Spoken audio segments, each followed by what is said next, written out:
Tell me when to go. Okay. Good morning, Linda. How are you doing today? Good, Lisa. How are you? I'm very fine. And the last time that we met, we did a practice session and we had set some goals for our meeting last time. And can you remember what some of those were?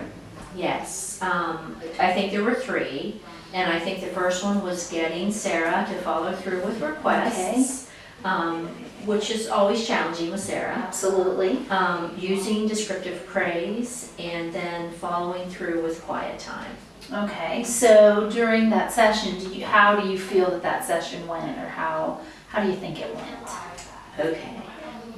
It was a little crazy because my grandmother ended up, or not my grandmother, my mother came in with us. So it kind of put a little bit of us, cog in the wheel. But in general, I think it went okay.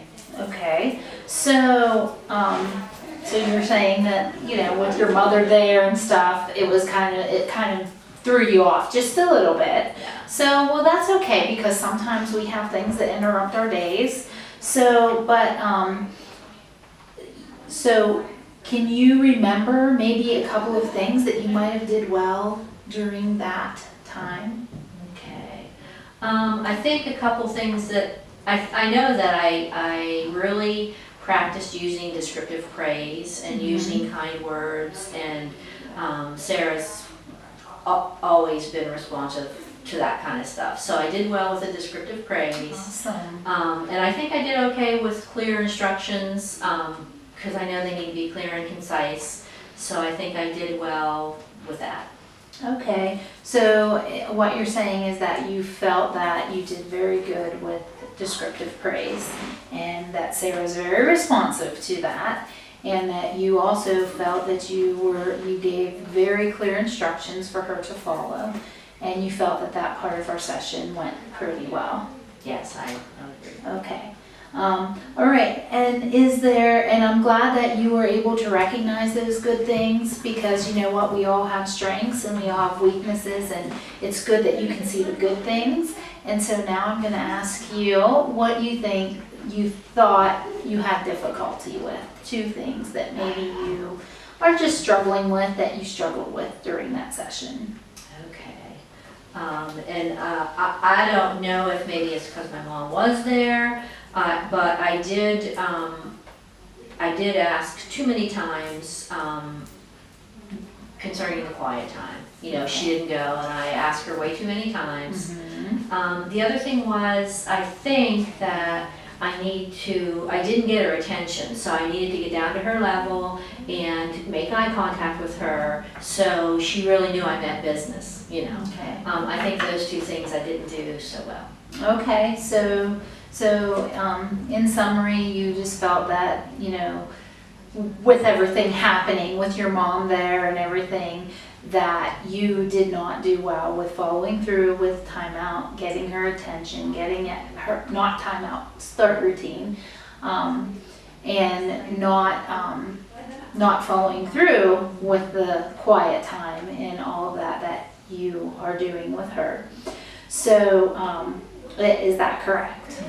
Yes. So since Grandma has left and things are going a little bit better, did you have any other opportunities to maybe practice some of those skills? I will, yes, I will. Okay. Don't get me wrong, I love my mom, but it I does change the understand. household when there's somebody else there. So, and I'm so proud of you for being able to identify your strengths, and I'm very proud of you for identifying those weaknesses, in which hopefully the rest of the weeks through our Triple P we can work on the start routine. We can work on you getting down to her level and talking to her, because she's a sweet little girl, and I think she loves her mom, and she like when you do get down and you talk calmly, and she just seems like she really likes that part of you. It's kind of like a bonding thing. So so as we look into the next week, and as we come back to a next session next week, what would some of your goals be for the next time? Well, I definitely want to try and get a handle on getting her attention, so that could be a goal, and I can practice that. Meaning, you know, making sure I'm at her level and looking in her eyes. The other thing is I will definitely practice more following through with quiet time. Okay. And Because I know this stuff is good. It just Yes. takes a while to practice. You know, I just need to practice. I think I just need to practice. yeah, and if you can remember during that start routine, that quiet time, don't forget, you know, you're getting her attention, you're giving those 5-second wait times 2 times, and if she doesn't follow through, then you have to put her on quiet time. So, but that sounds great. And so for your goals for next time, it's getting down to her level, following through with the quiet time, and see how that goes this week, okay? That's what I hope for, yes. Okay, Linda, I am so proud of how things are going. I hope that you have a wonderful week. Thank you so much, Lisa. Thank you so much.